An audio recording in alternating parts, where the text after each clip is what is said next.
Good afternoon and welcome to another edition of Money Talk with Melanie. I'm your business diva, Melanie Collette, broadcasting live from the beautiful, I'm going to add hot and humid Cape May, New Jersey today. It is super hot. It is oppressively hot in Cape May, New Jersey. And it's wonderful because I'm by the beach.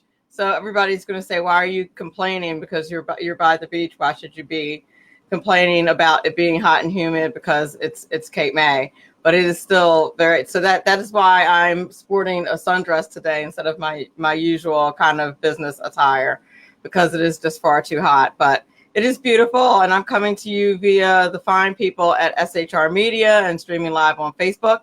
And my guest today is Keren Eldad, and she's going to speak to us today about let me backtrack. She's a speaker, author, and coach who's going to talk to us about how to enterprise with enthusiasm. And she's a very enthusiastic and super cool chick. So I'm excited about talking to her today, and I think you will be too. And then in the second hour today, I have the one and only Mr. Jordan B. Rickards, who's an attorney in the mastermind behind conservativeopinion.com. We're going to talk to him about Bernie and AOC and all the things that they want to do in our fine world of politics. But without further ado, I'm going to introduce, I'm sorry I'm running late this morning. I had some technical difficulties, or this afternoon. I'm going to introduce Keren Eldad. How are you? How are you? It's such a pleasure to be here. And what a varied gamut you're presenting the people today. Well, I like to have shows that offer a lot of different things and are just kind of different. So and have a diverse set of topics. And so I'm very happy to have you on the show today. You're going to offer like the super positive, enthusiastic aspect of life and how we can incorporate that into kind of our business life and all aspects of our life. And then we're going to kind of revisit the more cynical aspects of life and politics in our second hour. So I'm liking what we're doing today. I'm excited. So before we get into that, tell us a little bit about your background, if you would. Sure thing. So I'm an executive coach and personal coach. I've been doing this for several years now. I coach some of the biggest teams in the world, like JP Morgan and the fine people at Fendi and Dior, who I'm sure you're familiar with, and a lot of superstar entrepreneurs and individuals around the country and around the world who are just interested in living their fullest, most exciting, and most successful lives. And in that vein, I actually wanted to talk to you about Money Talk. First of all, I believe, and I really mean this, that you're doing God's work, not only in teaching, but also in speaking to people about financial mastery. It's extremely important. It's the most fundamental skill of our lives. It's shocking to me that it's never taught, even in grade school. And what I really approach it as is wealth consciousness, which is almost a level above that or even below that, if you will, depending on how you're building your little pyramid. And one of the fundamental skills that I teach all of the executives and individuals with whom I coach is how to master the mindset of money so that they can go, what I like to say, not only for being a mediocre millionaire, but a really prosperous, excited millionaire. Now, I bet they love to hear that, because quiet as it's kept, if you talk to people with money, sometimes they are not as happy as you would suspect. Actually, in fact, I found the inverse to be true. You are not only spot on, but you're exactly correct. I even have a special track called Millionaire Money Problems that now has the privilege of coaching 2 billionaires and several multimillionaires. And you'd be surprised not only how much less happy they are, but how much more subjective they are to status-related emotional issues. As in, they're afraid that people are just friends with them for the money. They're so afraid of losing the money. They're afraid that there's this weird, irrational fear that the next paycheck will be their last if you grew up not rich and became rich. There's such a plethora of issues that comes with it. So it's its own set of issues, and I would love to talk about that today. I am excited. And how to get past that so that you can have fun with the money. So yeah, so tell us. That is so funny that you said that, because that is one of the. Now I would call myself rich today, but one of the issues that I was having today was waiting all day for a couple of business deals to come through and people to follow through with what they were supposed to do. And I'm sure that the business deals are going to come through, but they just didn't the way they were supposed to yet. And so I was kind of sweating it out. Melanie. The fact that you mentioned that you were sweating it out, and you used the word sweat, I didn't use it, you did. Yes. Means that you actually are not sure that they'll come through. There's a vibration inside you that still teaches you, don't believe it until you see it. And that's very, very common. It's very normal. Don't feel bad. You're wonderful. You're doing A-okay. But until you start to reside in complete faith, the money will come, and it's not from here, from there. You will not start moving with abundance. And what I mean by this is this. This is the biggest thing that trips people up when it comes to money. You know what my definition of success in money is?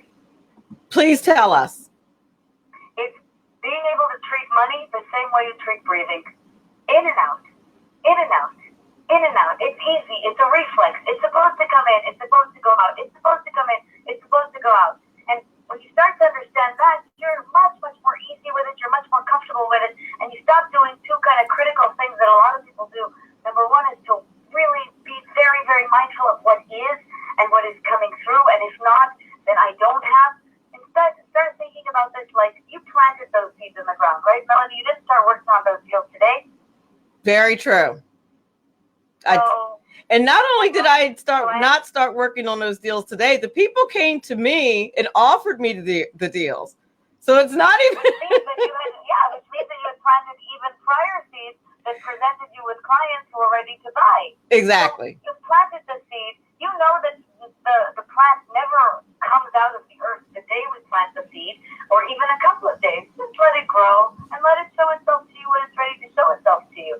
And that's the first and most important thing that you can do. And the second thing that you can do is start focusing much more on what you have. And I know that sounds like that annoying BS, right? Count your blessings. But really, count your blessings. You didn't pay for that gorgeous sunshine in Cape May today.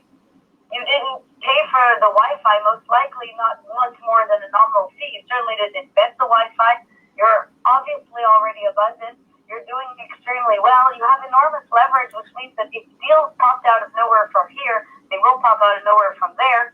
So ease into it. And as you do, you'll see this is just so incredible. You really become first of all, you become more relaxed, which is fun.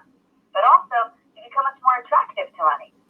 Now, you know what's incredible about what you just said is that the deals I was not worried about these deals at all until they were offered to me. And then they were supposed to settle today. The deals were supposed to settle today. And then I started worrying about them. Have you ever heard the fantastic phrase, Jesus take the wheel? Yes. Yes. Jesus take the wheel. Yes. You're that. Relax. Enjoy your life. They're coming. You're so that is so true. It's so right. And I wonder what that mindset, and I'm sure you have some insight into that, is about. The deal came a few days ago. Somebody made an offer, said, listen, we have this project coming up. We thought of the perfect person we wanted to do. We wanted to do the deal, and it was you. Basically, name your price. I named my price. They said, we're going to cut you the check tomorrow. Send us the invoice. I sent the invoice. But then I didn't hear anything about my check getting cut. So now I'm like, oh, what happened?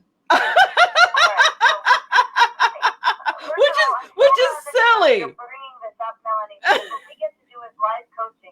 And this is going to be so invaluable for everybody listening in, because you are presenting one of the most common problems of our time. In fact, if you out there, listener, happen to have just gone on a really good date with somebody really, really hot, and then they didn't call you for 3 days, this answer is for you too. It's exactly the same thing, because what they would do, Melanie, in that case, in the dating case, is do exactly what you're doing. Start angsting. What happened? Did I stumble into some bad lighting? Was my invoice in the wrong font? Whatever is going through your crazy head right now has absolutely nothing to do with what's happening. It just has to do with your mindset and how you're assigning meaning to that's what creates stress. Stress is not a reflex. It's not inside our body. It's literally how we assign meaning to things. So it's a normal reflex. The reason you do it is because you grew up with very nice parents who probably told you to prepare for the worst constantly, and who probably taught you that things don't work out so easily in life, and lots of things in life teach us that things don't work out so easily. But let's consider a couple of additional options just to ease you into this. Number one, it's Friday. Number two, it's really hot. They might be at the beach. Number three, something might have delayed the check. Sometimes transactions take a little bit more time. Number four, there might be some additional loose ends that they need to tie up before they cut the check or control the deal. Number five, Mercury might be in retrograde today, and they're big believers in astrology. Number six, somebody has a fight with their wife. My point is, if you decide to see that this has nothing to do with you, that this is coming to you, that this sum, if it's not coming to you from there, will definitely come from another, and it's just a question of moments, you'll relax about it, and you'll let a lot more in. More importantly, you will have a nice Friday. Does that make sense? Yes, it makes perfect sense. I should not have been sitting here worrying about that all day. It's complete. And listen, intellectually, I completely understood that I was being ridiculous, particularly since they came to me. I didn't even chase the deal down. And these are people that I've dealt with before, that I've never had an issue with before, that their word has always been perfect. It's not even a new client. They were like, we have a new job. We have a new job for you. All the more reason to give them some slack. Exactly. But I think you're right about what you said as far as what could be the source of my issue, so to speak. So I think it's the source of everybody's issue. Do you know anybody who grew up with a positive self-consciousness? Do you know anybody who doesn't doubt that money will come? Nope, you're right. That's right. It's a universal problem. This is why you get paid the big bucks. That's absolutely true. And that's exactly right. And that's if it wasn't an issue, I would have nothing to offer. Well, this is specifically why I brought it up, because I figured I was not the only one who found herself in this situation as an entrepreneur when these types of issues come up. Now, what about when you are someone who is, and these types of things happen to me all the time, and I'm one of these believers. I can tell you what the root cause of that, by the way, if you want to go a little deeper. Please, if you feel like diving a little deeper, we can dive a little deeper. Let's go. Let's do it. You know why we buy into all the doubts that we're fed by society and throughout our careers, and why we start becoming so reluctant, and why we start to freak out when just a teeny tiny thing doesn't happen exactly when we want it to? Why? It's because all of us, bar none, I have yet to meet someone in this lifetime who does not suffer from this to some degree. All of us have a certain degree of self-worth issues, which means we do not feel deserving of goodness without any exchange. And automatically we will take it out on ourselves if something is delayed or not accomplished. Meaning, if the deal doesn't close, you, instead of thinking, well, there's a million where that came from and I did my best and that was great, you'll automatically think I somehow messed it up, they found somebody better than me, or something like that. And is that a correct assumption? That's a correct assumption. That's a correct assumption with almost everybody, and that's a crazy assumption because you're phenomenal at what you do and everybody should be throwing their money at you. However, most of us are not willing to say that out loud about ourselves ever because it sounds arrogant or ridiculous, unless we remember that we have some leverage around here. Did you start doing your job yesterday, Melanie?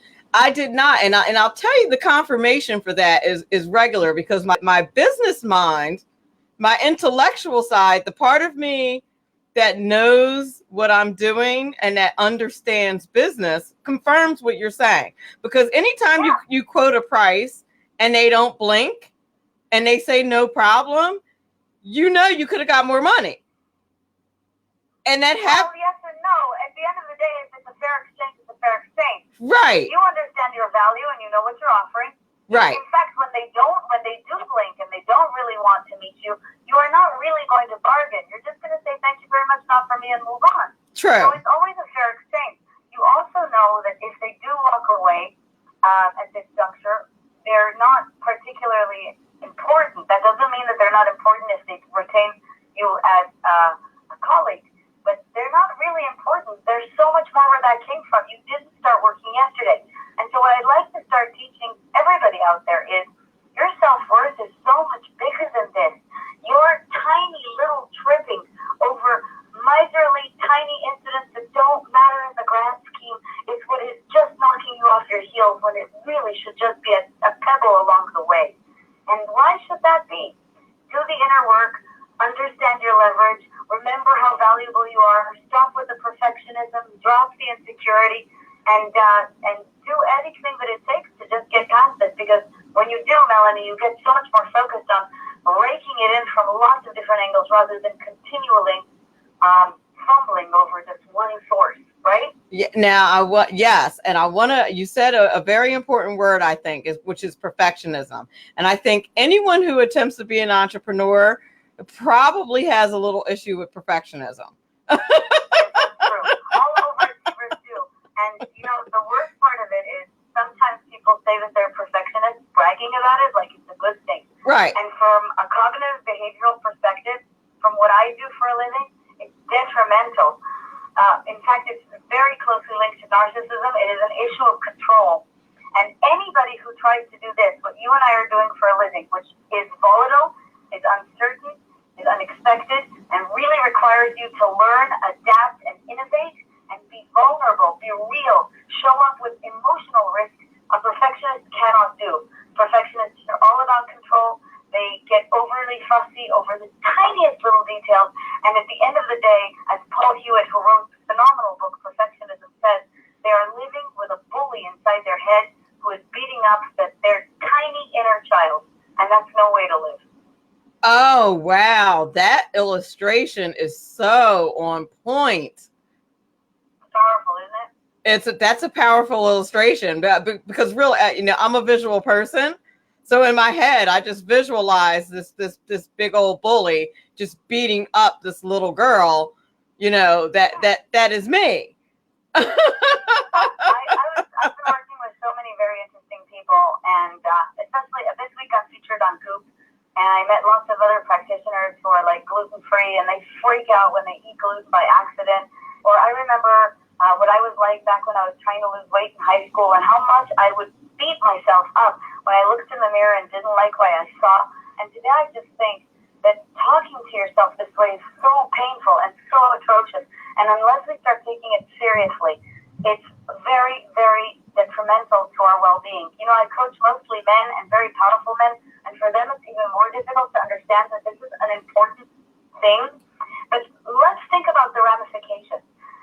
One of the many implications of becoming very rich is, unfortunately, for many people, that they seem to think that they're trapping themselves into a lifestyle.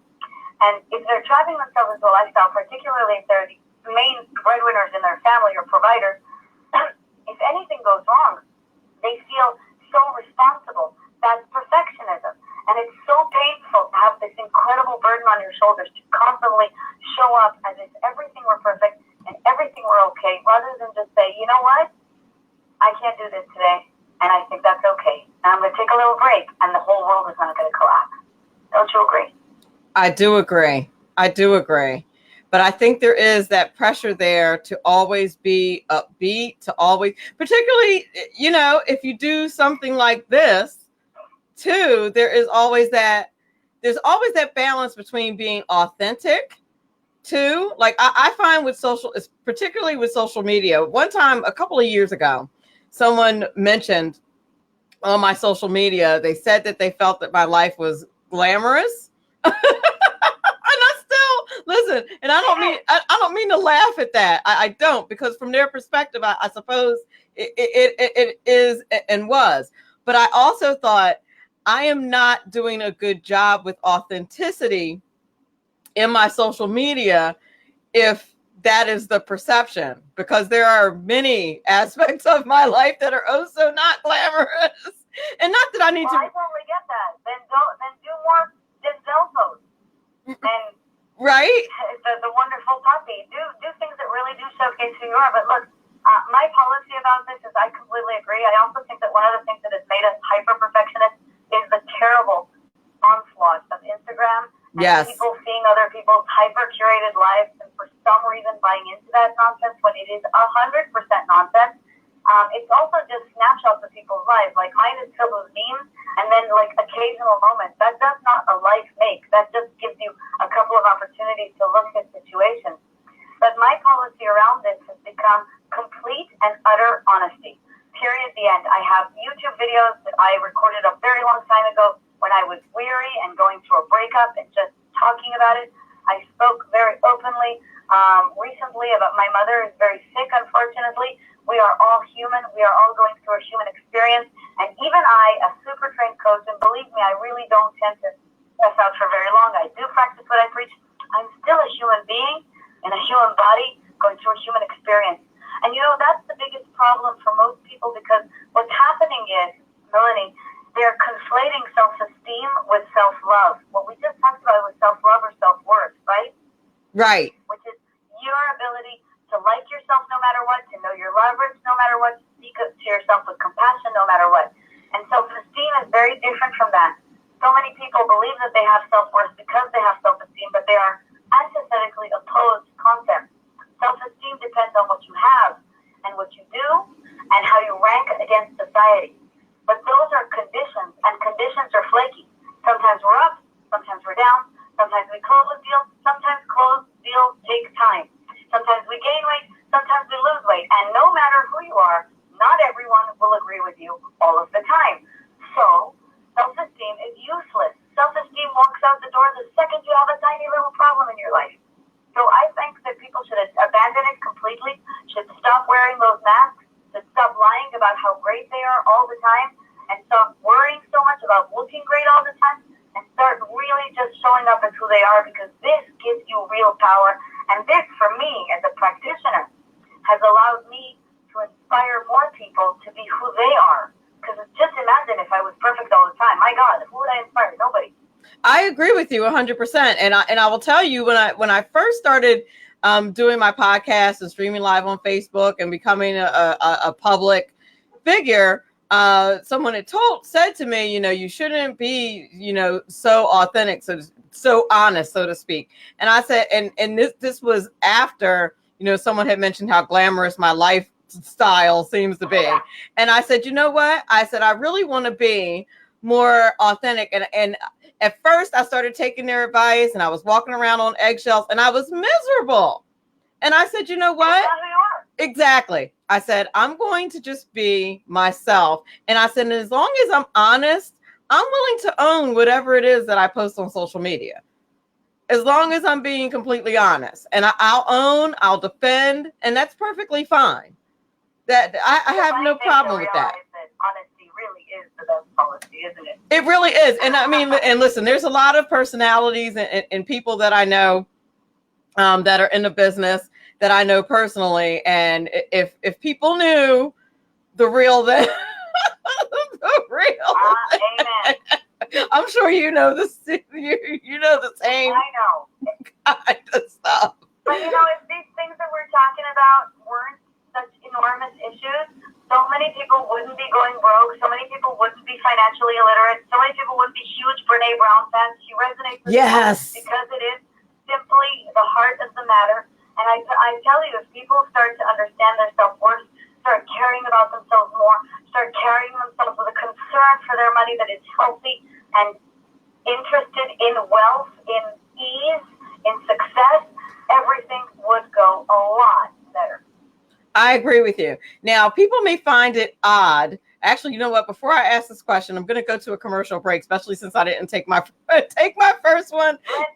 Let's do it. I'm going to take a brief break. My guest right now is Keren Eldad. She's a speaker, a coach, and she's doing a fine job encouraging us to live life enthusiastically, particularly in business. I'm so happy to have her on the show right now. We'll be back in a couple of moments.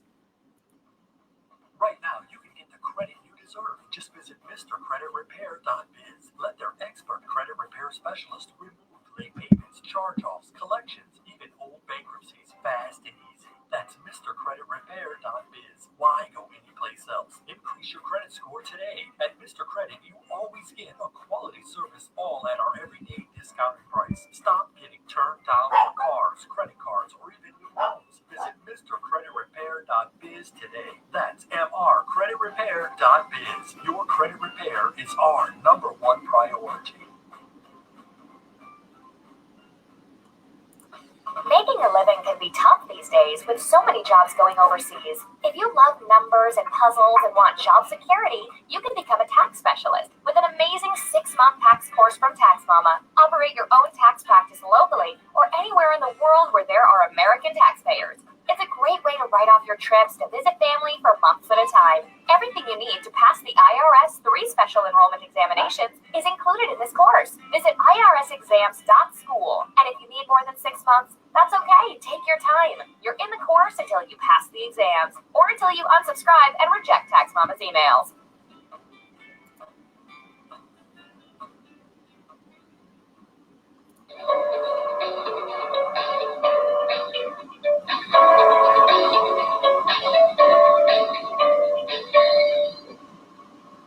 Welcome to this week's Money Talk Minute. I'm your business diva, Melanie Collette.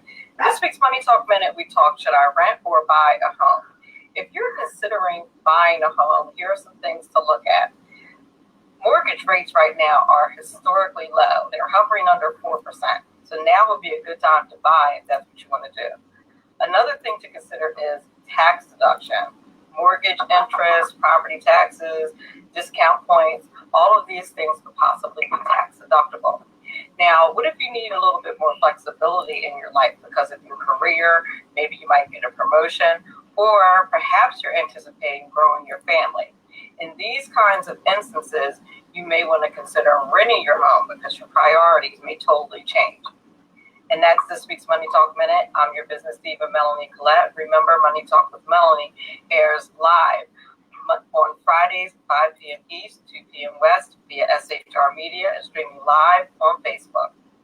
And we're back. You're listening to Money Talk with Melanie. I'm your business diva, Melanie Collette. My guest this hour is Keren Eldad, and we are talking to her about living enthusiastically. I am so happy to have her on the show. Enterprise with enthusiasm is the subject matter, and we're talking about having enthusiasm in business. I'm loving everything that you are saying about this and how our enthusiasm and how our attitude has an impact on our business. Well, thank you. I'm loving your responses as well.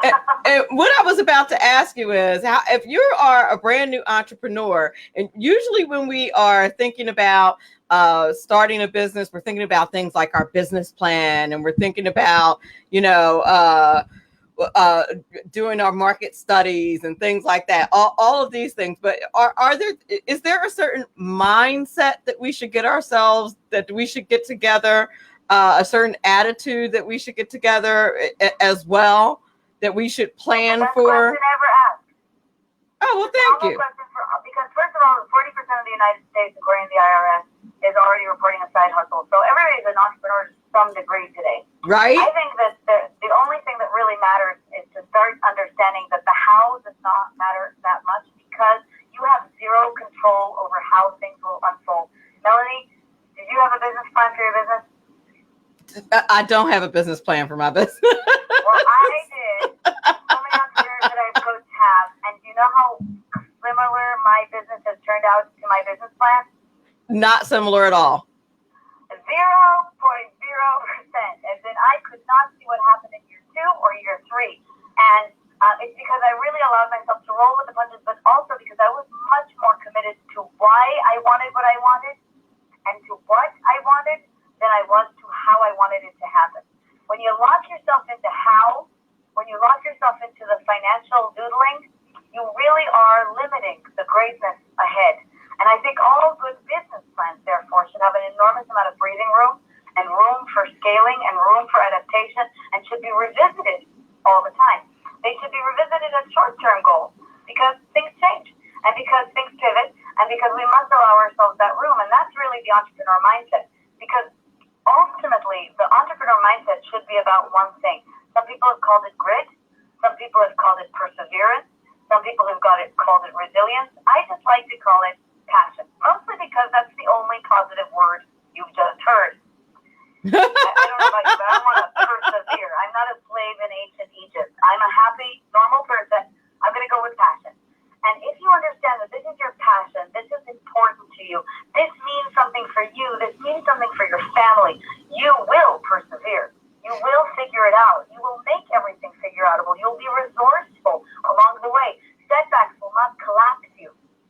You see what I'm saying? I do. And you think, you know what happens with my business and with my business plan? My show turned into a business the same way my consulting business turned into a business.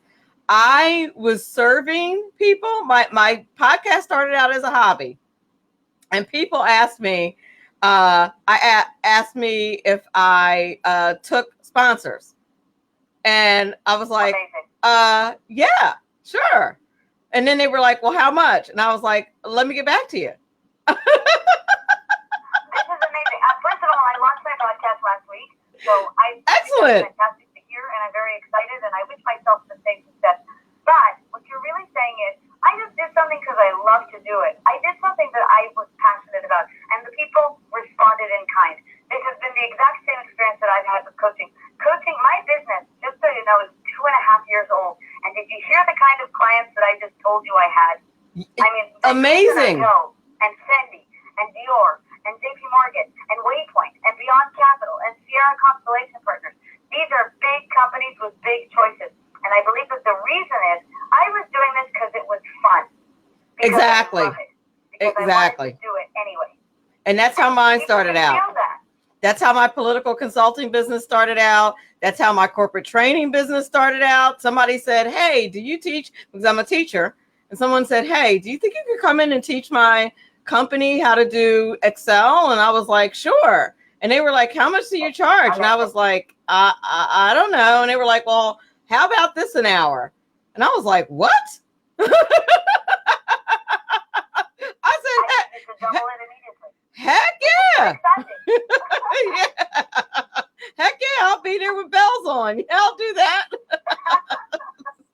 So yeah. But I mean, let that be a message to everybody out there. Don't do it if you don't care about it. Don't do it if you don't love it. In fact, if you really want to be driven on purpose or on something like it, purpose is a very big word, but on just something like it, start asking yourself, what's fun? What do I really love to do? What do I have to offer? Those are really different questions than how do I make money?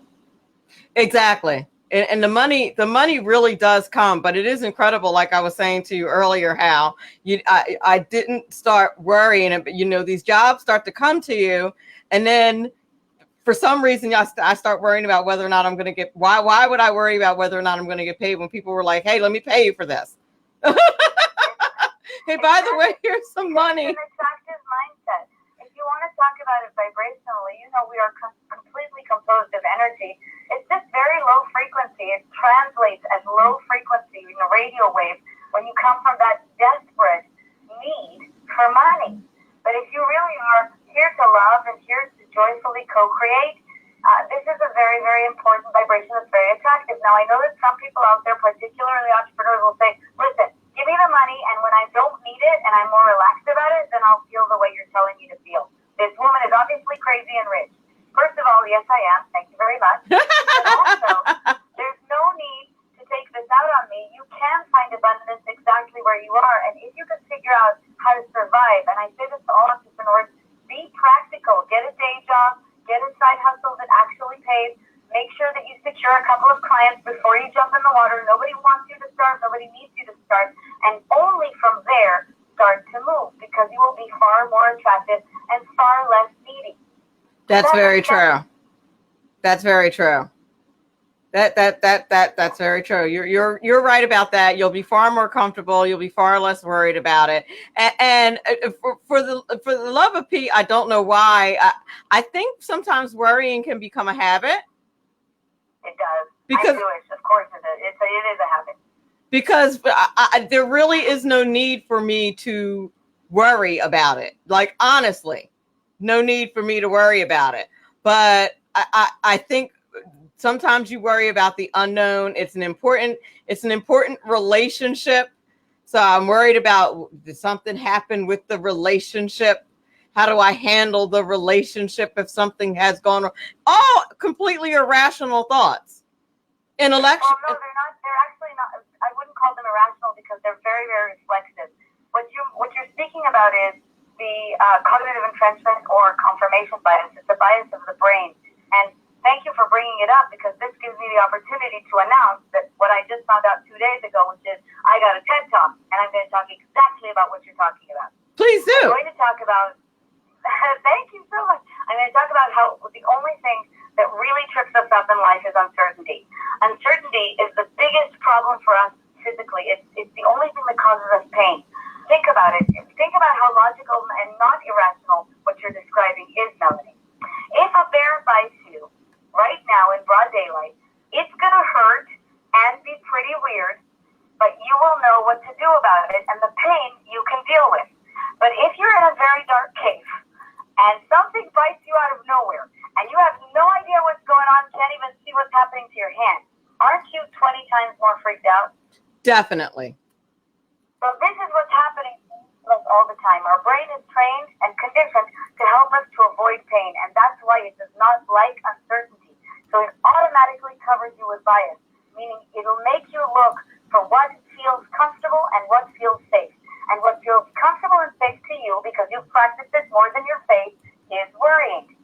So what I'm asking you to do instead is just try to practice faith more, to practice soothing yourself, doing what we did in the first segment, telling yourself nothing needs to happen right this second.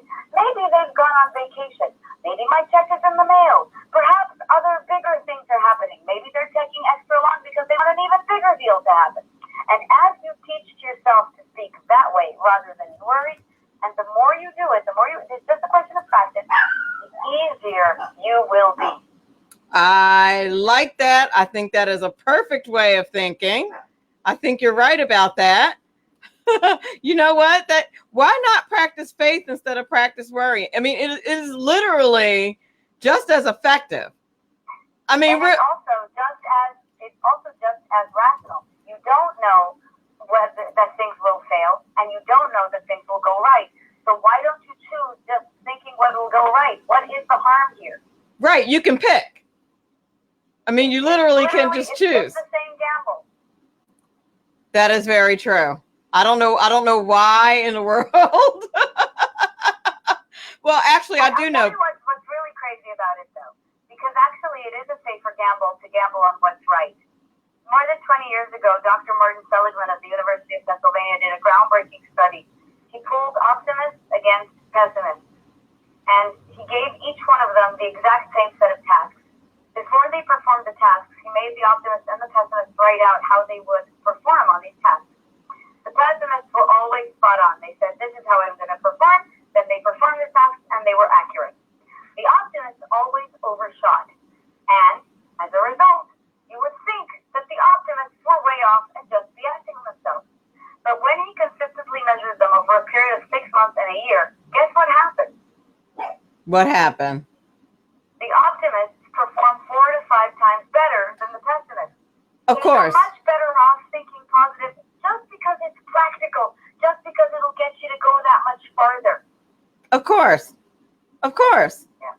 That makes so much more sense. And I don't know now, and maybe you know the answer to this. What is it, even when you know these things, what is it that causes you to forget? Is it the root cause of that mindset that makes you what they call it in religious circles, makes you backslide into that negative Technically speaking, it's just practice patterns of thought. Ah. I've been thinking about this for such a long time that that it's become almost a belief. It's just and which becomes a behavioral pattern. Luckily, because of what I do for a living, I know that it's very easy to get you out of this. And it's simply just a series of conversations where we rationally approach your reasoned mind and prove to you, almost as a litigator would, a loving litigator, that what you're thinking doesn't make any sense. And you're better off thinking differently because it'll make you happier, more successful at pretty much everything you do.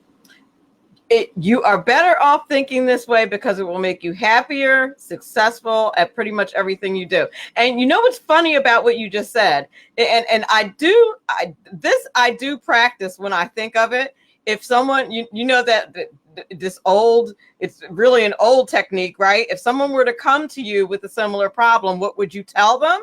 And I would tell them exactly what you just told me. But again, because of the self-worth issue, we don't tend to speak to ourselves as lovingly as we would to a stranger. Exactly. Isn't that funny?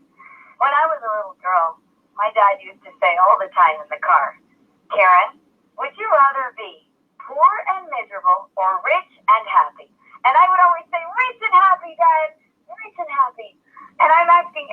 out there who is so lovingly and normally tending to worry, why don't you just think for 1 second that you'd rather be rich and happy? I like it. Rich and happy. Please tell people how to get in touch with you, how they can buy any of your books, avail themselves of your information or in your coaching. How can they do that? Thank you. With enormous pleasure. You Don't Know What You Don't Know comes out later this year after the TED Talk, which comes out in September. But for now, you can find all of my online programs and access to my private coaching program with me through www.KerenEldad.com. The podcast is called Coached, and you can follow me on Instagram at Coach Keren. Promise me that when you do your TED Talk, you'll come back. I'm a TED Talk junkie. I'm a total TED Talk nerd. I most people listen to like their favorite music on long bus trips. I literally just like binge TED Talks. I love them. So I cannot wait. In September. That's a promise. Please do. Thank you so much for being on the show today. Thank you, Melanie. Have an amazing day. Bye, Denzel. Thank you. Thank you. You too. Have a great weekend. That was the one and only Keren Eldad, who was talking to us about enterprise with enthusiasm. She was just a fantastic guest, fantastic author and coach. I'm so glad to have had her on the show today. In the next hour, we have a special treat. A good friend of mine, the one and only Jordan B. Rickards, who's an attorney and the mastermind behind conservativeopinion.com. We're going to switch gears a little bit and talk Bernie and AOC and how they want to turn credit cards into their own personal welfare program, and the post office into a welfare office. So I'm excited to have Jordan B. Rickards on the show. He's going to call in during our long commercial break. So take a moment, listen to the commercials, go grab yourself a cup of whatever. You can grab yourself an adult beverage while I finish my iced tea. I'm going to play some commercials while you listen in and do that. I may even grab myself some more iced tea. And before I go, I just want to remind you guys to check out I didn't drink any coffee today because it's way too hot for that. I'm drinking iced tea. But I want to remind you guys about Biz Social Personal Touch. They are responsible for this fantastic Business Diva mug, and they have all kinds of wonderful products like this for you to send to your leads and friends and anybody that you want to reach out to. They're just totally awesome. And you should reach out to them. Denzel says hi. If you hear him barking in the background here in the studio, he says hi to all of you folks, my little dog Denny. And Jordan B. Rickards is up next. We'll be back in a few moments. Conservative media done right. You're listening to the SHR Media Network. Hey, this is Michael Wright. And I'm Shannon Wright. Join us for the Right Way with Shannon and Mike, Monday through Thursday, from 7 to 9 a.m. right here on SHR Media. Why are they joining us? For fun things like sports and politics. Oh, maybe some news and entertainment? And all kinds of other things. Money and recipes and events? All kinds of stuff. Yeah, so join us Monday through Thursday, 7 to 9 a.m. here on SHRmedia.com.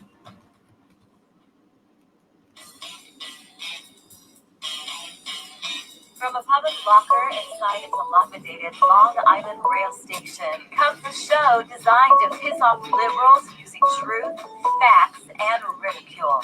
The Lid Radio Show, featuring the conservative voice from the People's Republic of New York, the Lid himself, Jeff Dunitz. Tune in every Wednesday at 2 p.m. Eastern, 11 a.m. Pacific on the SHR Media Network. Go to shrmedia.com. At Lid Radio, we fight for the truth, justice, and a good kosher T-bone. If you don't listen, Hillary Clinton might sneak into your bedroom in her housecoat late at night and blame you for her election loss. It's the Lid Radio Show with Jeff Dunitz.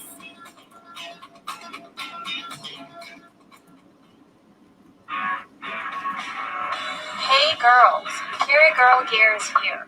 More and more women every day are concealed carrying, participating in competitive shooting, and getting firearms training.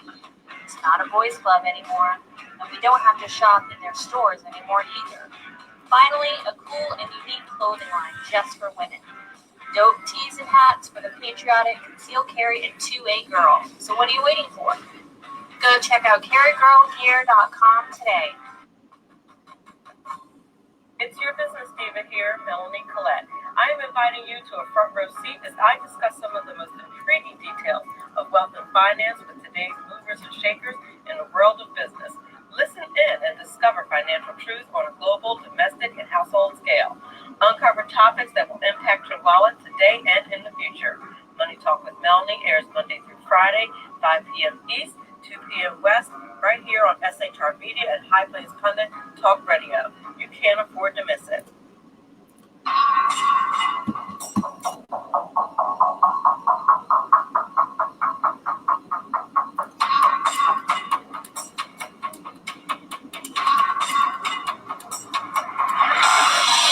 Show on the SHR Media Network. Bernie Sanders and against tyranny, matter of economics. SHRmedia.com. Go to Quick Like Money, 11 p.m. Eastern, 8 p.m. Pacific every Wednesday.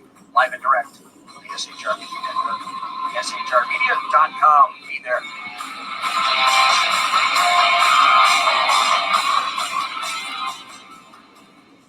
For 50 years, I've seen the American people blinded by corrupt politicians, a lapdog media, and deceptive Islam. The one thing the elites fear is one man with a cane. I'm Dave Milner.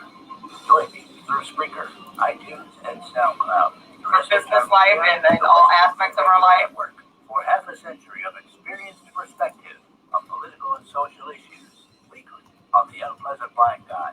And catch me on Jeff Mitchell's EDL Radio on blogtalkradio.com. There's no surrender ever, because truth is not always pleasant. Broadcasting behind enemy lines in occupied California, a mere 2 miles from the state capital, the bloviating Zeppelin's Berserk Bobcat Saloon radio show can be heard every Tuesday and Thursday night at 8 p.m. Pacific and 11 p.m. Eastern, only on the SHR Media Network. Go to shrmedia.com to listen.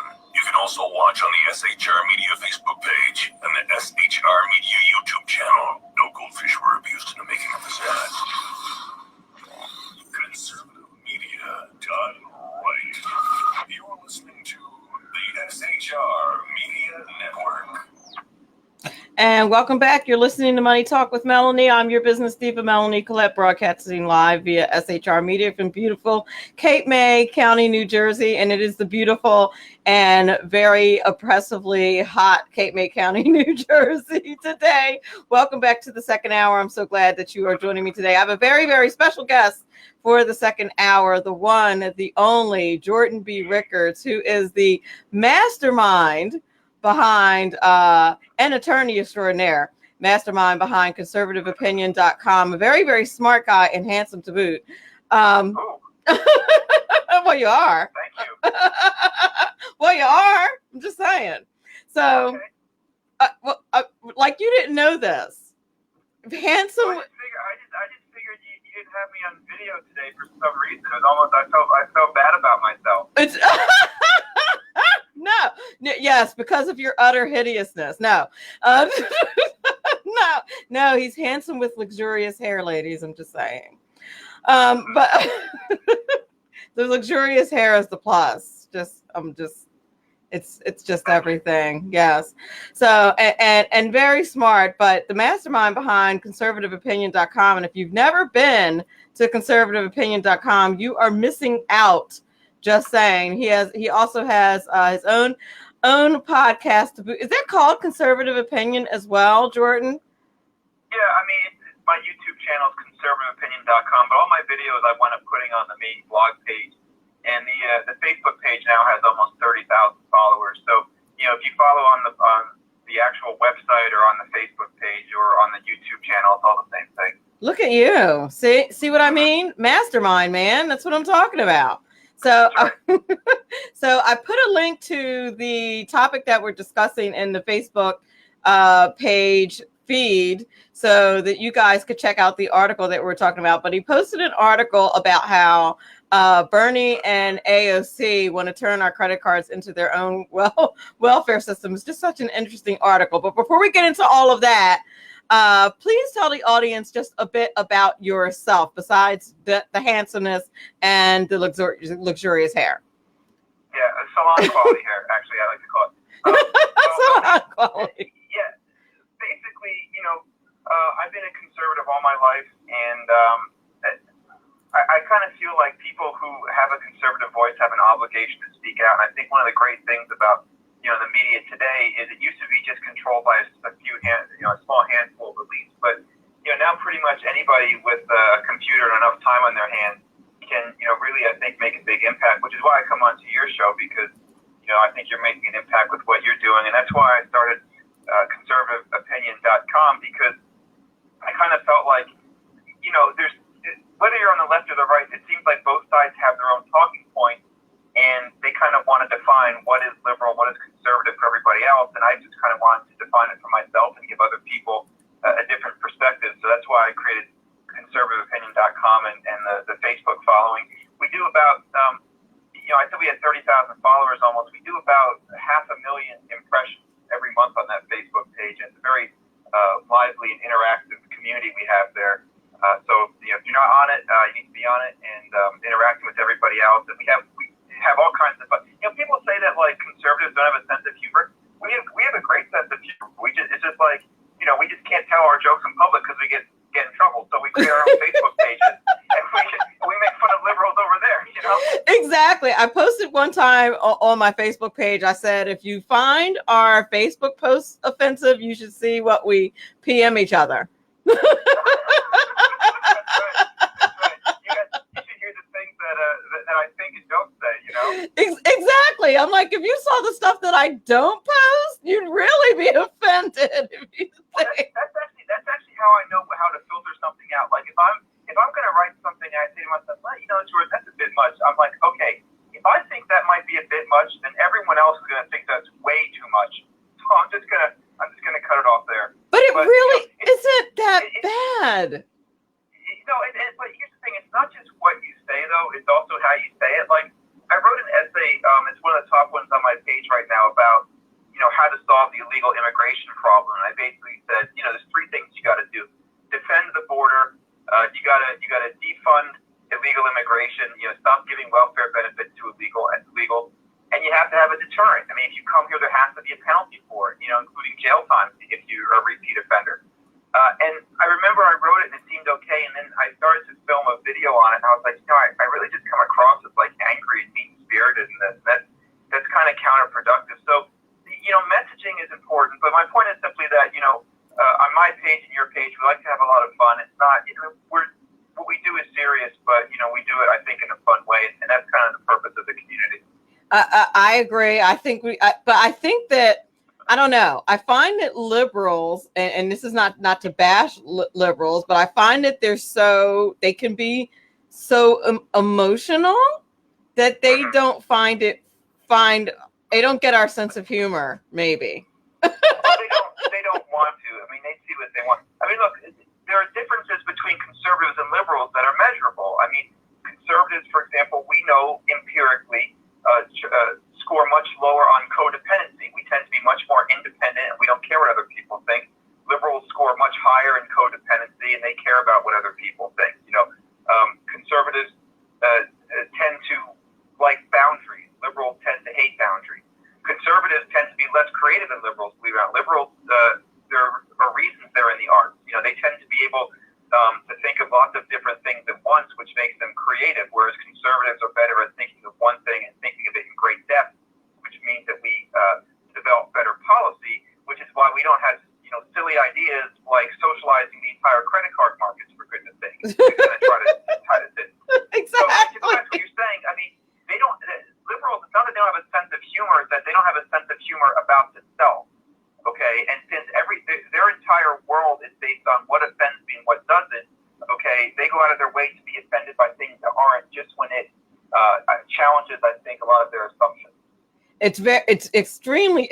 There's such thing as extremely true, but it is. It's absolutely, and it's extremely true. And we don't even mind disagreeing with each other because we know that we are disagreeing with each other based on facts, and we respect the fact that we disagree with each other. We're like, okay, we agree on these facts, but we disagree with what those facts mean. We're not emoting. Well, yeah, I mean, you and I can disagree on things. Here's part of the problem. We've become so relativist in this country that, and we want to believe in equality, that we tell people, well, everyone's entitled to their opinion.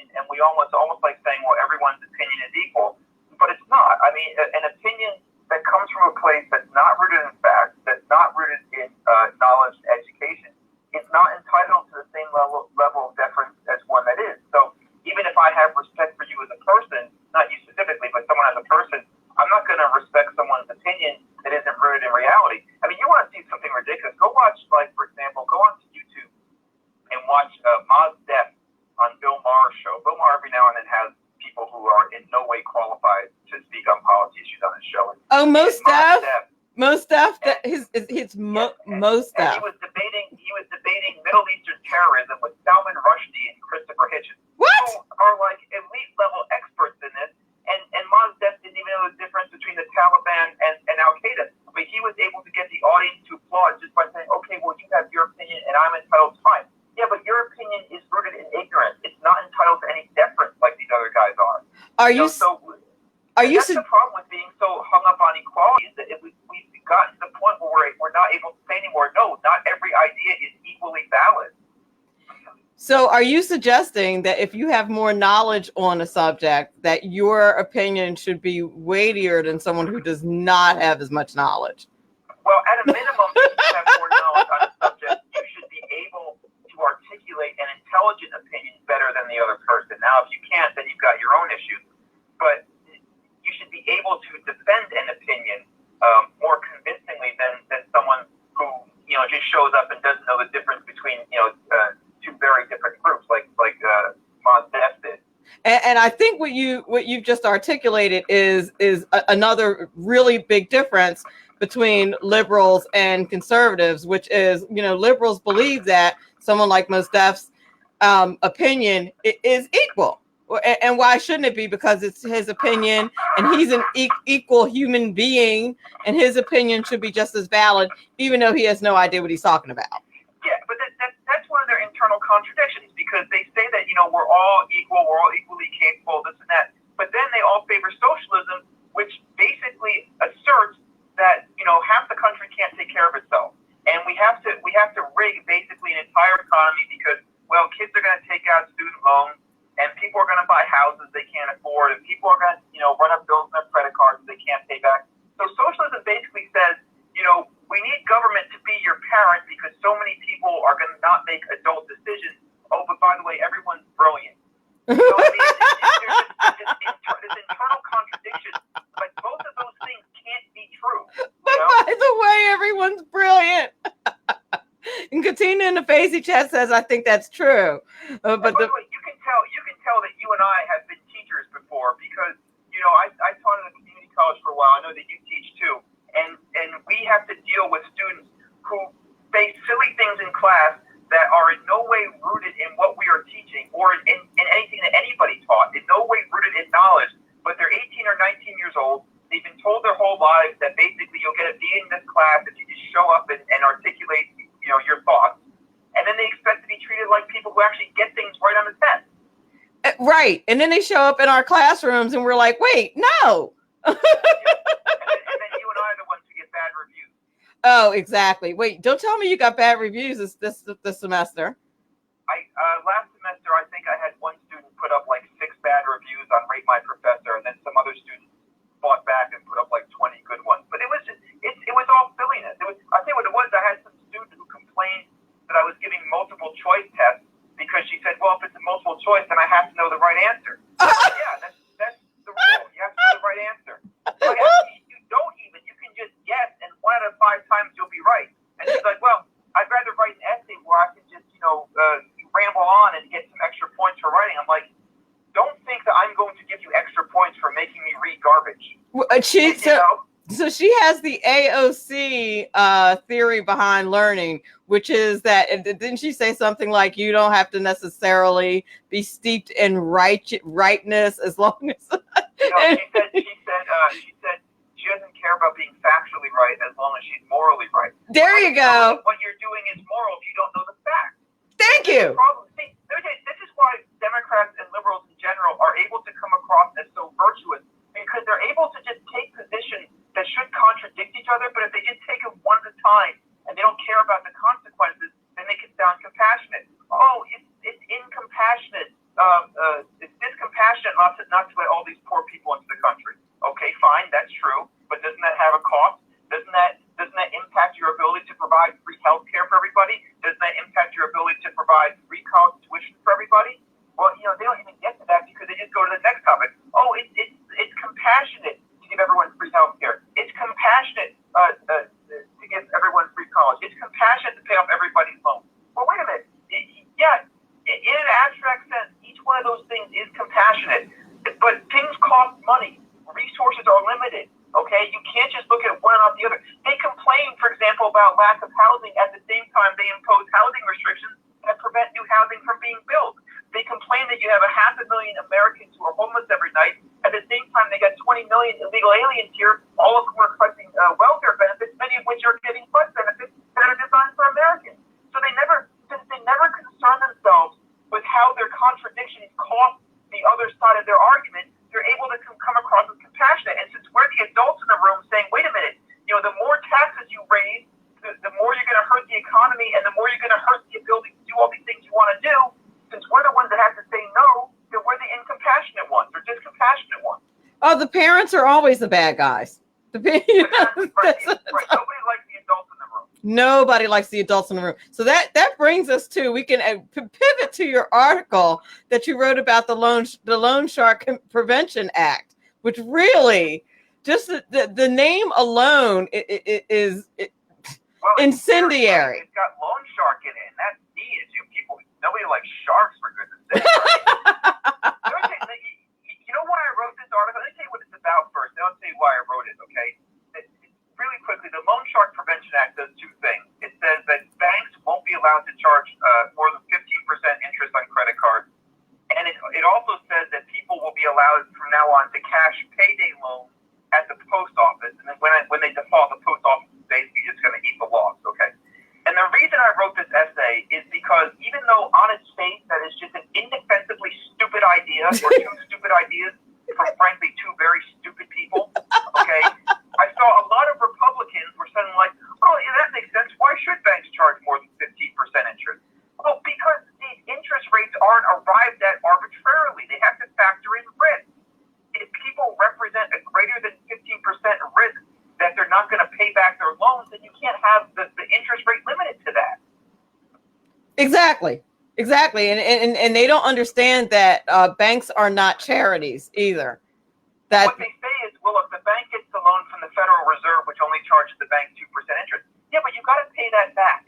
And what the effect of this is going to be is if someone's risk profile demands, say, a 25% interest rate, which basically means they have crappy credit, right, which a history of non-repayment, okay, and you can't charge them 25% or whatever it is, then one of the two things is going to happen. Either everybody else's rates are going to go up to account for that person getting their rate at below market value, or that person just isn't going to get the loan, which is fine with me, except if you read the hidden subtext, what Bernie says is these people need that money. They are desperate for that money. Well, if they're so in need of it, why are you creating a system where they're not going to get it unless what you're going to do is force the rest of us to pay higher interest rates to subsidize? That's what's going to wind up happening. Everyone else's interest rates go up. I see him complaining now about the Amazon credit card charge of 25% interest. I just took one out today because what it actually does is Amazon gives you 5% cash back, so it's negative 5% interest, and then 2% on everything else that you don't buy on Amazon. So it's actually a negative interest rate card. They pay you to use their card unless you don't pay them back, and then they start charging you interest. Right. What is wrong with that? It's not for everyone. If you don't like the rate, you're an adult, just don't take it out. But don't take it out and then turn around and complain about predatory lending. Nobody's holding a gun to your head. Well, wait a minute now. You're gonna put me in a position where I can't get the credit card at the rate I want because you can't be trusted to make adult decisions. Well, now everybody's not an adult though. It's a nanny state. And well, if you're 18 and you're allowed to vote, you're an adult. Okay, they're not giving out credit cards to children. Well, what about the argument though, Jordan, that if people don't pay back their loans, then it just gets written off. I love this phrase. It just gets written off. So when it gets written off, that money just goes into the ether, right?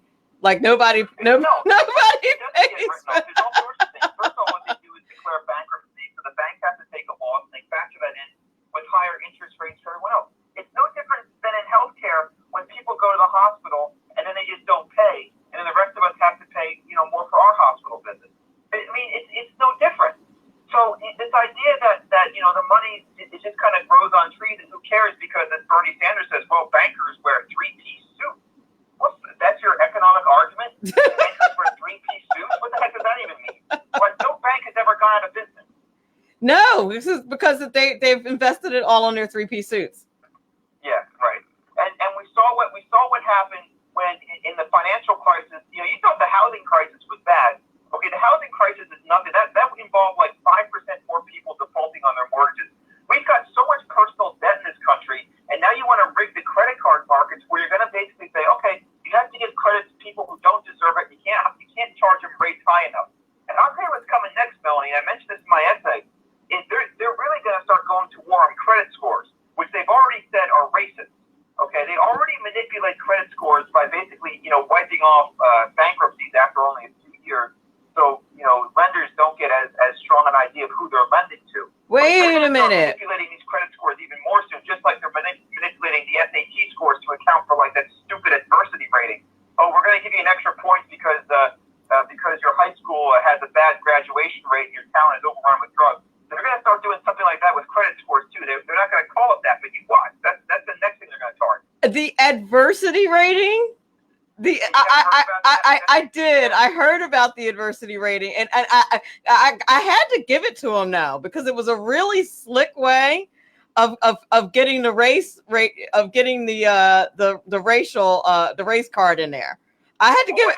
What happened with the precursor to that is a bunch of Asians started suing these Ivy League schools for discrimination because they were being held to higher standards and weren't getting in when they deserved to. Right. Okay, and so obviously they're using their SAT scores as proof of this. So ETS, which makes the SATs, doesn't want to start losing all the business of all these schools. So they created an adversity rating so that schools could still use the SATs and still discriminate against Asians and other people with better scores. Instead of actually addressing the root cause of the problem, like why are certain groups doing more poorly? Why do we trap the poorest, most disadvantaged people in these failing public schools when we can send them to successful schools for less money? Well, we don't want to address that because God forbid those people actually succeed and then they become Republicans. Okay? So we have to keep them trapped. Okay, we're not going to address their problems. We're just going to give them basically SAT welfare. Okay, and just like we do in everything else. SAT welfare. I love that, but that's exactly. Well, you and I already have to do it. I mean, I think I spoke to you about this. Don't you have to give minimum grades to your students? Like you can't get zeros on certain things when they don't hand in their assignments. You got to give them 50s. Yeah, 50s and 55. And this is what people don't understand. We have now minimum grades to prepare them for the minimum wage lifestyle. This is the minimum wage for grades now. But that's exactly what it is. And what people don't understand is that these are marking period grades, and we're talking about percentage grades. And that is, and we're also talking about, not to get way off topic here, but we're also talking about the fact that these grades are attached to graduation attrition. And so my argument has been for a long time, and I'm writing a book about this, is that it's highly illegal when we are cooking the books and that is attached to money. And I don't see how that is not illegal, because everywhere else on the planet, it's illegal when you cook the books and it's attached to public money. Well, and it's also another contradiction in this sort of public school racket where they cook the books, they do anything to get kids to graduate, even those that don't bother showing up, because they have to maintain a certain graduation level to get money. But they also have an economic incentive to maintain the poverty level, because the last thing they want to do is have their communities come out of poverty and then they stop getting money. Look at New Jersey where you have like Hoboken. You have these condominiums, like everything in Hoboken costs $1 million, and they keep getting money because the students keep failing. So God forbid the students start doing well, okay, and all of a sudden they get that money taken away, and all of a sudden, you start cutting back on teacher salaries. Jordan. So you have this perverse incentive program where the more schools fail, the more money they get, but yet they still have to cook the books to keep the graduation rates up high enough. And so what they wind up doing is they just shoveling kids through who can't pass basic proficiency tests, so they get into colleges, which then have to have remedial programs, okay, so they can finally teach kids the things they should have learned in 8th grade. Do you know how they make up time in some schools? Do you know how they make up? They have them sit in detention on Saturdays to literally make up school time. So they're not being taught anything. They are literally sitting in school to do, what did they call it? Credit completion time. Oh, well, when I was in juvenile court, I used to be a juvenile prosecutor, and one of the things, you'd see these kids that were just like totally incorrigible, right? I mean, like, I'm not talking about somebody who does something once bad a semester. I mean, kids that just go to school and 10 times a day they're in the principal's office. And they would be sent to these reform schools. And the funny thing about those is no learning would take place. They were just like holding schools, just like warehouses for these kids. They turn on videos.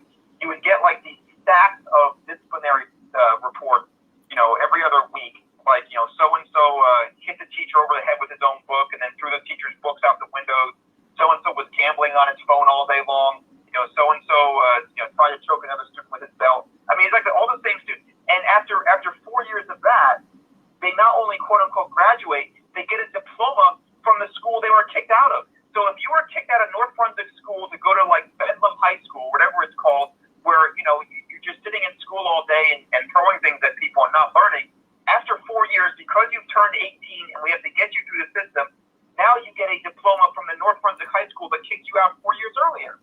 Exactly. So, I mean, the whole system is completely rigged. And to pretend it doesn't have, this contributes to all kinds of income inequality. It contributes to inequality in terms of who goes to jail and who doesn't, substance abuse inequality, intact family inequality, racial inequality. All kinds of inequalities are directly traceable back to this terrible, basically public school system that's basically got this totally perverse incentive program where learning is the last priority whatsoever. I listened. I was in a meeting the other day, and I couldn't. And I wrote this down because it's going in my book. I write down all kinds of things and email myself all kinds of things that are going in my book. And one of the things I heard someone say in a meeting was that there was the special program, and because of this program, 13 more kids were able to graduate because of this program. But this was the key in what this administrator said. And because of this, since these kids were able to graduate, you see it benefits us too. Not it benefits the kids, not that it was a great help to the kids. It was a great benefit to us. And I thought to myself, that was not a Freudian slip.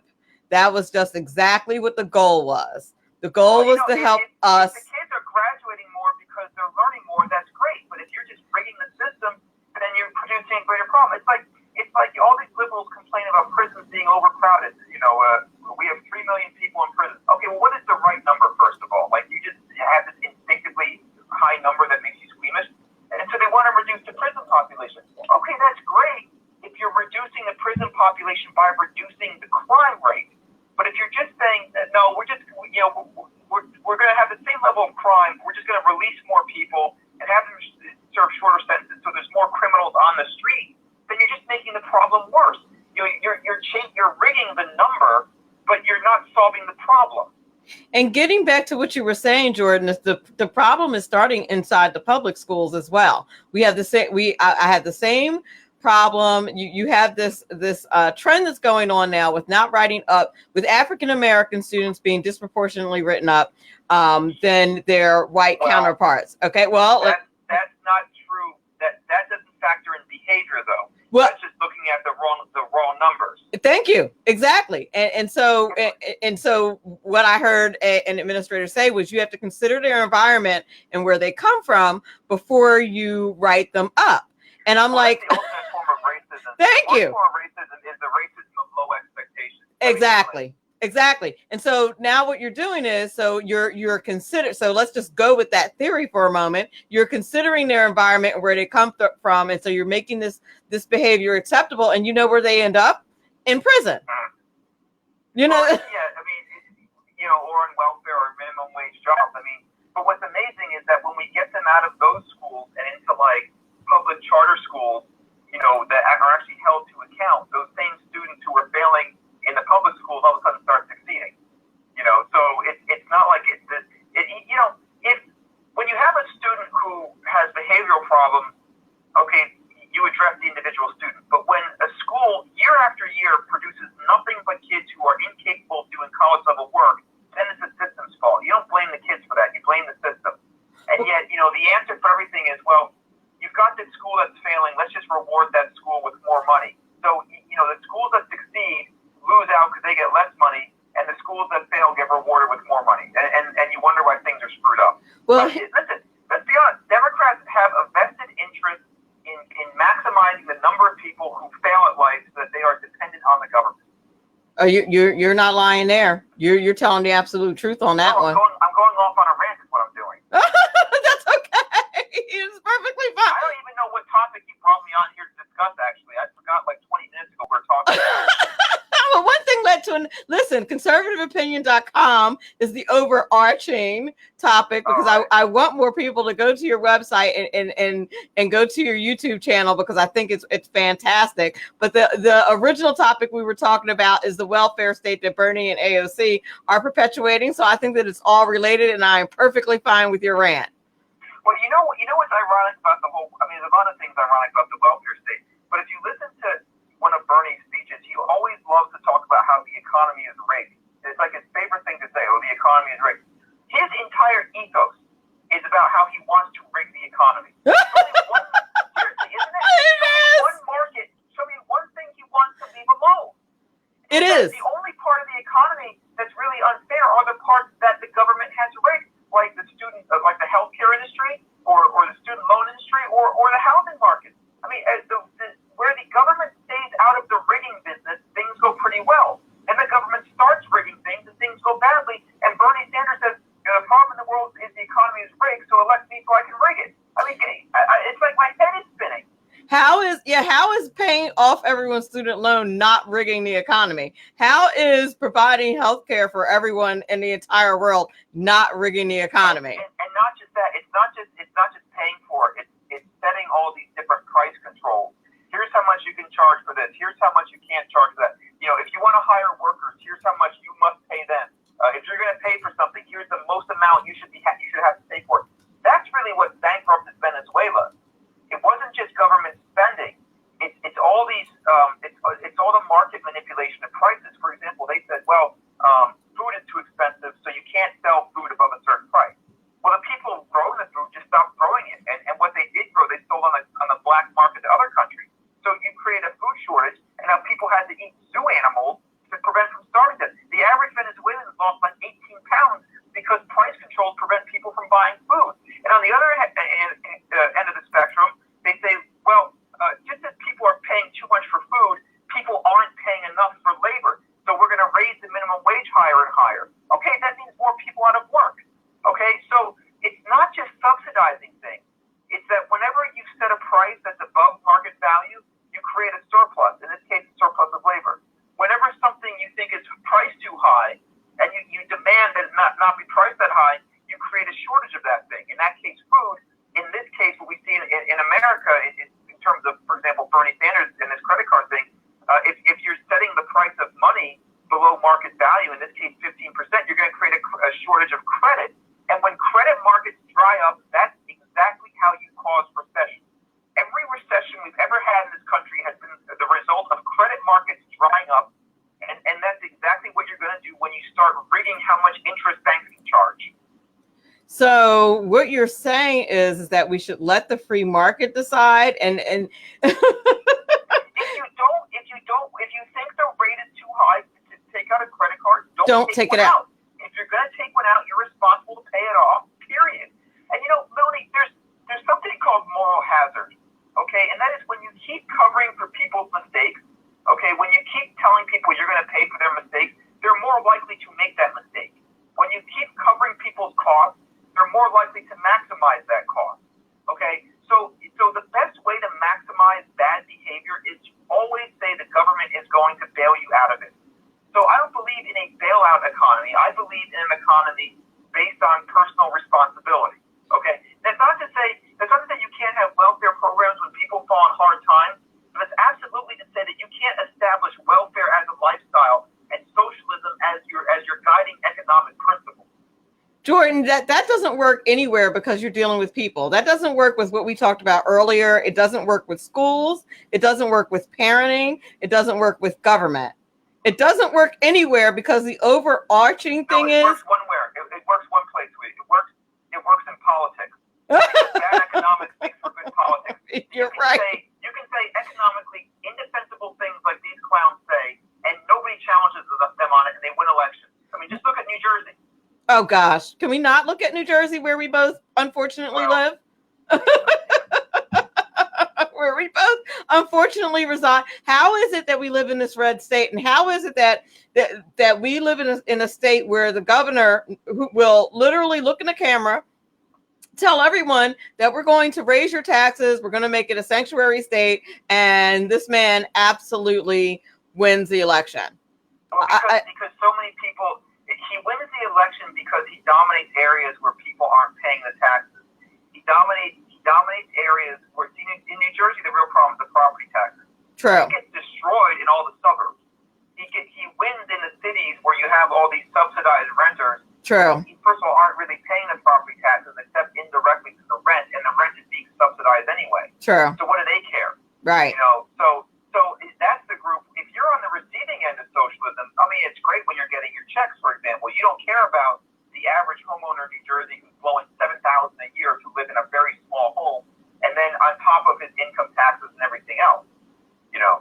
Exactly, there are many people that I've run into them who think that they didn't get a tax cut with the Trump tax cuts because their property taxes are so high, and then you have to explain to them the difference between, if your federal taxes, your state taxes, and your property taxes, and explain that. No, what really got you. It's not just that. It's they think they didn't get a tax cut because their refund is smaller. Okay, yeah, but less is being taken out of the check all along the way. Your refund is not what you're paying in taxes. Look at the form. Right. But getting back to what I just said about how everyone can vote, but not everyone pays taxes.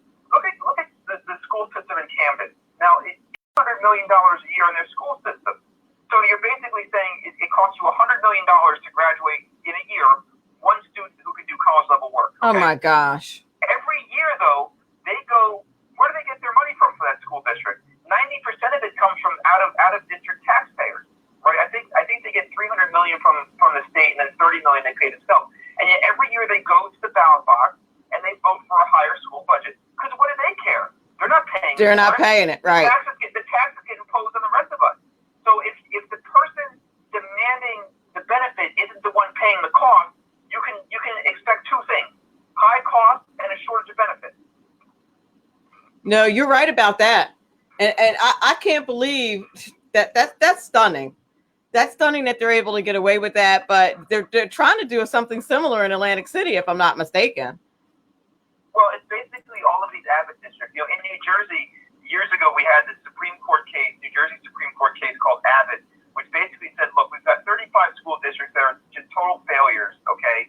And as long as they're failures, we're going to make sure they get tons of money. So you get like these schools like Asbury Park, they get close to $40,000 per year per student, which is like 2.5 times what you get in a suburban school, to continue to fail. Well, what's happened in the 30 years since the Abbott decision came down is the same 35 school districts are still Abbott districts. For all of that money, they're still failing. So it's not like it solved any problem, because the moment these school districts start to succeed, they'll lose the money. So that's the last thing they want. Right. So where's the incentive to do better? No, there's not, and that's the problem. You've got this entrenched political class and union class, public sector union class, that can make so much money off of the rest of us, okay, that we can't do anything about it. You know what? I want to pivot a little bit on to what because it reminds me of what they talked about at the debate last night. Only because the Abbott districts also tend to have so many students that are not here legally, and about how everybody on the stage, and of course Kamala Harris tried to walk it back a little bit today, said that they would be willing to pay for health care for all the illegal. No. They said they'd be willing to have everyone else pay for it. They'll have you pay for it. Very generous of them. That's very true. They didn't say they would pay for it. Now Kamala Harris tried to walk it back and say she thought that she meant their personal insurance, that they didn't want to they didn't want to get rid of her private insurance. They said, who wants to get rid of their private insurance? I think 2 people raised their hand. Who wants to pay for illegal immigrants? Everybody raised their hand that they wanted to pay for illegal immigrants to have health insurance. And I thought, and also maximize the number of people who hear and grant asylum to everyone based only on one question: do you come from Latin America? And if the answer is yes, congratulations, you have asylum and you can stay here. I mean, this is part of the problem. I understand you want to be compassionate, but you got to be compassionate to everyone else who's here as well. Okay, we have a country for a reason. All right, now listen. When it comes to immigration, first of all, I don't blame the kids whose parents brought them here. Okay, and I have for a long time advocated for a comprehensive solution that says, look, if your parents brought you here and you graduated from our high schools or you've gone to our schools for 3 or 4 years, whatever, I'd rather have you succeed in life than be a ward of the state and be on welfare the rest of your life, okay? And as part of a comprehensive immigration reform, I'm willing to favor something like the DREAM Act. And I'll tell you, Melanie, I did a poll on my blog the other day, which got like 800 responses, where I said, look, would you favor, to all these conservatives, would you favor an immigration compromise that gave legal status to the illegal immigrants who are already here in exchange for secure borders and cutting off future illegal aliens from welfare? And the answer was like 90 to 10, it was yes. Okay, all we want is secure borders and no more welfare for illegals, and we are fine with having a compromise here. So I think we're actually being pretty reasonable about this, but you can't have it both ways. You can't say, let's maximize the number of people who are here because, we basically want to turn our immigration system into a global anti-poverty program paid for by the American middle class, okay? And then at the same time, say, maximize the number of people who are here and maximize the benefits too, so everyone can have everything for free. I mean, if you can't see how this is going to overwhelm the system immediately, then honestly, you shouldn't be participating in our democracy. I hate to say that, but you need a certain baseline level of intelligence to be making important decisions like this. And then voting is an important decision. and you're certainly right. I mean, you're talking about very simple math, but here's the other thing about that. The only thing that concerns me about the whole kids who came here themselves. And this is from a public school perspective. Now, you teach on the college. We both teach on the college level, but I teach in a public school. And I've had classrooms where the kids spoke 0 English. And I will tell you from a practical standpoint, some of these kids are definitely adults. I'm going to tell you that. Some of these, I'm telling you.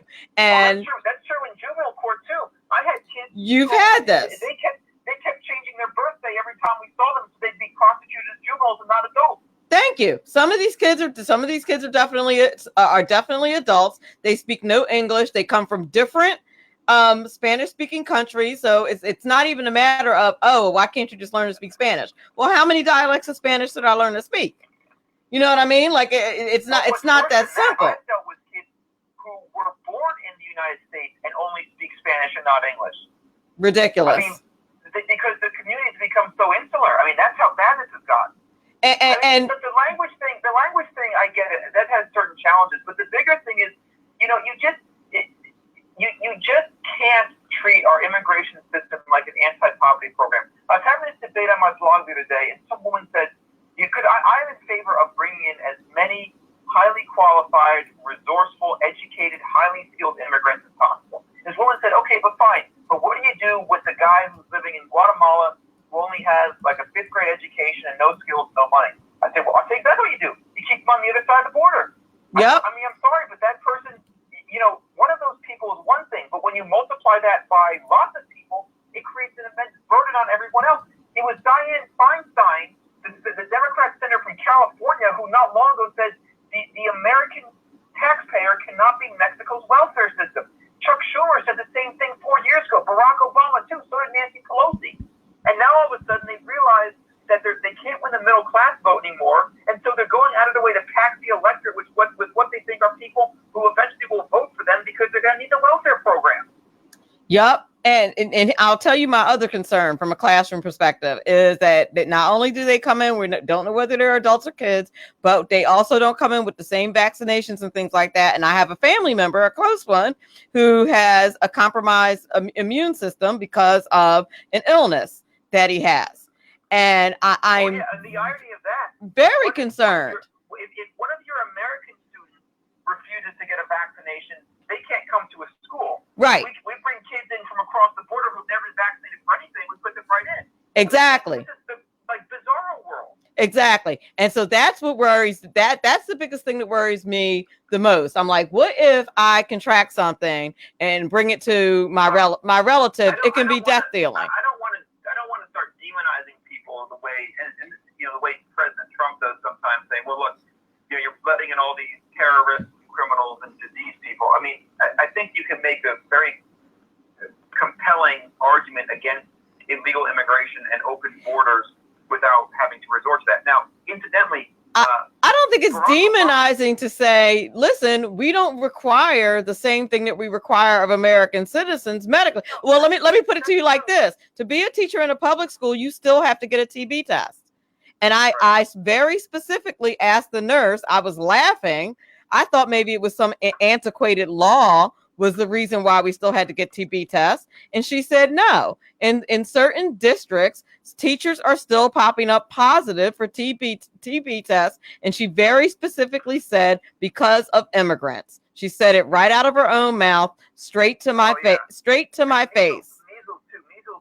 Yeah. Diseases don't self-originate. They come from other countries. But, that could also just happen from just a regular travel carrying it. It could. But that's what the nurse told me. Immigration loses its thrust when you kind of resort to like second shelf arguments. That something like that could kill my relative. So no, I get it, but if we talk about 20 million illegals, I mean, how many of them are carriers of deadly diseases? Enough. Other ways you can deal with that. Enough that I have to get tested every time I get a new teaching job. That many. No, I get it. One of the contradictions that Barack Obama had is that he would complain when people, for example, would talk about illegal aliens committing crimes, and the left was always like, well, that's so racist or whatever, you can't say it. And yet his administration would deported over 1 million people who came here illegally and then committed crimes. So it's like, well, wait a minute, 1 million is a lot of people, So if you're telling me that 1 million people came here illegally and committed crimes and you had to deport them, then at that point, you're kind of allowed to say that it's a bit of a problem. Like, when I was a prosecutor, 1 out of every 6 of my criminal cases was against illegal aliens. Wow. Now, I'm not going to demonize the whole group, but you also shouldn't ignore, like what you're saying, that does cause certain health concerns. It does cause also certain other concerns. And by the way, what they don't factor in are the secondary crimes where a large population comes to the country, causes poverty, and therefore other people already in the country resort to crime. So right. The person now who can't get a job because some illegal is working under the table, now he resorts to a life of crime. Or he can't get the welfare benefits he needs because it's going to someone else. He turns to a life of crime. Or a young lady I spoke about who couldn't get a job because the restaurants only hire illegals. Therefore, she had to stay with her husband who was abusing her. Okay, because she didn't have the money to leave. Nobody thinks about that. Now, the illegal isn't doing the abuse, but the illegal immigration problem created a problem for this woman. So people don't ever factor in the secondary collateral cost of this. Hey, Jordan, I wanna talk about tell you about a comment in the Facebook chat right now. Katina Person, who's a regular listener to the show, says that she worked in public health. She's out of DC. She said they had a TB outbreak in DC public schools due to illegals, and they were told not to inform the parents. They didn't want the backlash against illegals, and to make sure it was kept quiet, they threatened to pull the funding. Yeah. She said, telling the truth is not demonizing anyone, it's stating the facts. I'm reading that, and I think, yeah. I might have even sent this person a friend request one time. Oh, I did. I'm not that now. I like her. You have to understand, conservatives are bad at messaging. And true. So I don't believe in leading with stuff like that. Okay, I agree with that. I think it's just better to lead with broader arguments against costs and things like that, and just general necessity. But you're undeniably right that when somebody comes here undetected, any large group of people is going to come here undetected. In that group, you're going to invariably have some people that have certain challenges that are going to be imposed on the rest of us. I mean, that's just undeniable. Oh, for sure. And I mean, that was my argument during the RNC convention. She said, yes, Lord, we're horrible with messaging. During the RNC convention, that was my whole argument with the whole like arena full of white people, except for like me and Jeff Booker yelling, lock her up, lock her up. I was like, that had to look really terrible and racist on TV. Like, I just didn't think that. I'm just kidding about it just being me and Jeff Booker. But I'm sure there were like maybe 3 other black people there. I don't get that. You remember that post I put up like 2 years ago where I said every time I see a Republican in New Jersey do a television commercial, I know that one of my 5 black friends is going to be on it. It's going to be like Jeff or you or what's her name, Boy or whatever her name is. It's just like we need a larger cast of characters to start casting in these things, you know? Exactly, because there's not that many of us, especially not in New Jersey. We're such a red state, or such a blue state rather. Blue state. Yeah, it's very true. But that we can lead with funding, but at some point they have to know the fact. It's true. It is very true. I just wish that we had that the Trump administration, before it was a Trump administration, had messaged with the economic factors first and then kind of led into the other stuff. I agree with you on that, so that we just and didn't focus so much on the crime and the health. Like we could have spread it around some. And I wrote an essay about this that was published in the Star Ledger when he announced his candidacy, and he came out and said Mexicans are criminals and rapists. I was like, that is not how you address this problem. Yeah, like, dude. Immigration is a problem, but that's not what you do. Right. Like, that's a problem, but there are also like many other problems and many other ways that they could have addressed it. Well, listen, we're at the close of the show. Before we go, tell people how they can get in touch with conservativeopinion.com and how they can follow you on Facey and Twitter and all that other stuff. Well, as the name implies, they can go to conservativeopinion.com. That's also what we have on Facebook. By the way, someone's trying to pirate my website. They created theconservativeopinion.com. Oh. I've already gone to get that trademark, so they're going to hear from me soon enough. But anyway, mine is conservativeopinion.com. There's a great article, by the way, on there, Melanie, you might like. It's called the illegal immigration speech that Donald Trump should have given. I wrote it a few months ago. It basically quotes about the Democrats and what they said about illegal immigration 3 or 4 years ago. But anyway, conservativeopinion.com. The Facebook page we do 500,000 views a month. We got 26,000 very active people. So, we'd love to have as many people on and just having a good time and spreading truth, justice in the American way. I love it. Thank you so much for doing my show tonight. I appreciate it so much. All right, I'll send you my bill. I can't afford you, Jordan. That's all right. Just hang out with me sometime, all right? Absolutely. Now, we will definitely make that happen. All right, honey. Have a great weekend. I want to thank the one and only Jordan Rickards for being on the show this evening, and also Keren Eldad for the first hour. Just turned out to be a fantastic show. I was not having an awesome day, and I tell you, my guests really made it happen for me. I'm so glad I did the show. I want to thank Katina Pearson, everybody who commented in the Facey chat. You guys did such a good job. Doug Paz, Keith Little, I believe, was also in the Facey chat. Everybody who was in there. If you were listening to this via a download on iTunes, I want to thank you. If you're listening via SHR Media, thank you very much for listening. I want to thank my sponsors, Tax Mama, aka Eva Rosenberg, Robert Houston, Mr. Credit Repair.biz, and also Biz Social Personal Touch, John Campbell. Thank you very much for sponsoring Money Talk with Melanie. Remember, all of this is very important because after all, it's your money. Have a fantastic weekend.